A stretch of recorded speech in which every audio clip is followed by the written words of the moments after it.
Everyone's asking where to drop for their POI, but the real question you should be asking is how to drop.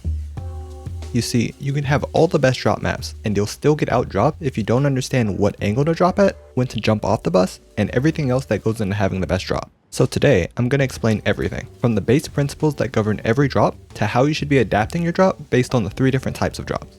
Before that, you need to understand that there are 3 main decisions that determine your drop: when you jump, the angle you dive, and where your glider will auto deploy.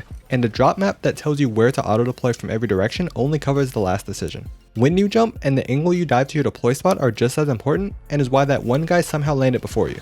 To get to your deploy spot before anyone else, you need to imagine a straight line between where you jumped off the bus and your deploy spot.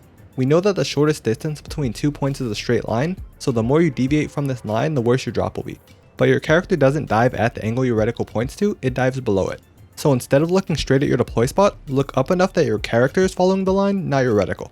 If there's terrain that's in the way, you want to split the imaginary line into 2 lines to have the shortest combined length as possible. So if there's a steep mountain in the way, it'll be a shorter distance to go around the mountain than over it.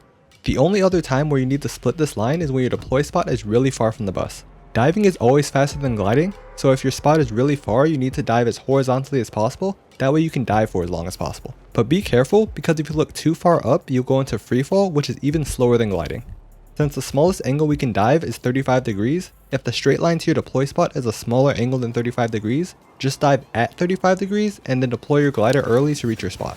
This will split the imaginary line into 2 different lines. It actually doesn't matter whether you glide at the beginning or the end of your drop, it'll be the same speed as long as you're in the diving phase for as long as possible. So if there's terrain you need to avoid, you can deploy early, then go back to diving after you clear the mountain. On the top right next to your map, the game shows you how high you are from the ground, so you know if you're getting too close to the mountain below you.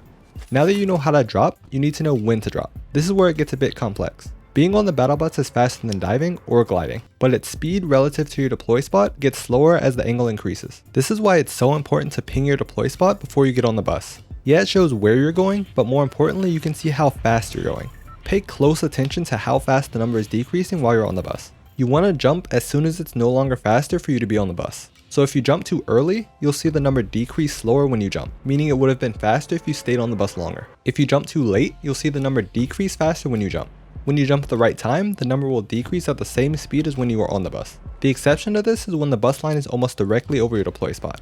Even though going at this diagonal would be the shortest distance, the further down you dive, the faster you move, so it would actually be faster to jump directly over your deploy spot and dive straight down. The first time you try this, you might not have a good feel for it, but the more you do this, you'll learn pretty quickly how fast the number usually decreases, so you can jump at the perfect time every game. Overall, it's easy to understand when we split it into 3 different kinds of drops: close, medium, and far.